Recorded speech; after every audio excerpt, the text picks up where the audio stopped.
સાહેબ અને એટલા વિચાર જ્યાં શેઠના મગજમાં, જેના કાનમાં જ્યાં શેઠના એટલા વિચાર ગયા ને એ ગરીબ માણસના, એટલે શેઠને એમ થયું કે ભાઈ મારી પાસે સંપત્તિ તો અબજોની છે, પણ લાઈને અત્યારે ભગવાનના દર્શન કરી આવું. અને બરાબર એમ કે શેઠ ધીમે ધીમે ધીમે ધીમે મંદિરના પગથિયા બાજુ આવ્યા અને બરાબર મંદિરના પગથિયા પાસે આવ્યા શેઠ, અને એક દ્રશ્ય જોયું ને સાહેબ, એક ગરીબ માણસ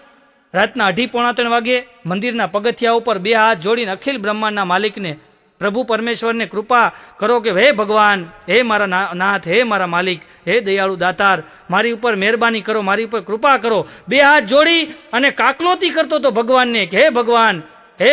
પરમેશ્વર, હે પરમ કૃપાળુ, હે પરમાત્મા, હું ગરીબ માણસ છું, હું નાનો માણસ છું, અને તમે બધું જાણો છો કે મારે નાના નાના છોકરા છે અને મારી ઘરવાળીને એક ભયંકર બીમારી થઈ છે અને એનું આવતીકાલે ઓપરેશન છે અને 50,000 રૂપિયા ભરવાના છે. હું તો મજૂર માણસ છું, 50,000 રૂપિયા હું ક્યાંથી લઈ આવું? હે માલિક, હે દયાળુ, હે દાતાર, હે ભગવાન, મારી મદદ કરજો સાહેબ.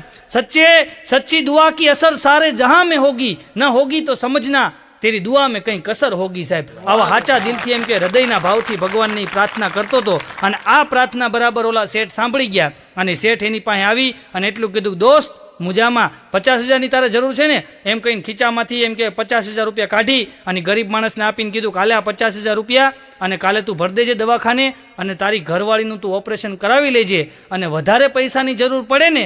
તો આલે આ કાર્ડ, એમ કરીને ખીચામાંથી કાર્ડ કાઢીને આપ્યું. એટલે ઓલા નાના માણસે, ગરીબ માણસે એ કાર્ડ હતું ને એ શેઠને પાછું આપીને એટલું કીધું, માફ કરજો શેઠ, તમારા પૈસા હું સ્વીકારી લઉં છું, તમે આપ્યા એ બદલ તમારો ધન્યવાદ છે, પણ આ કાર્ડ મારે નથી જોતું. અને ત્યારે શેઠે કીધું, કાં વધારે પૈસાની જરૂર પડે તો તું મારો કોન્ટેક્ટ કેવી રીતના કરી શકીશ? અને ત્યારે નાનો માણસ બોલ્યો છે, સાહેબ કે મારે તમારા કાર્ડની જરૂર નથી, મારી પાસે એવડું મોટું કાર્ડ છે કે જે રાત્રે 2:30 વાગે તમને એસીમાંથી, દંડલપના ગાડલામાંથી ઉઠાડી અને અહીં 50,000 દેવા મોકલતો હોય ને તો મારી પાસે એવડું મોટું કાર્ડ છે, મારે આ તમારા કાર્ડની કોઈ જરૂર નથી સાહેબ.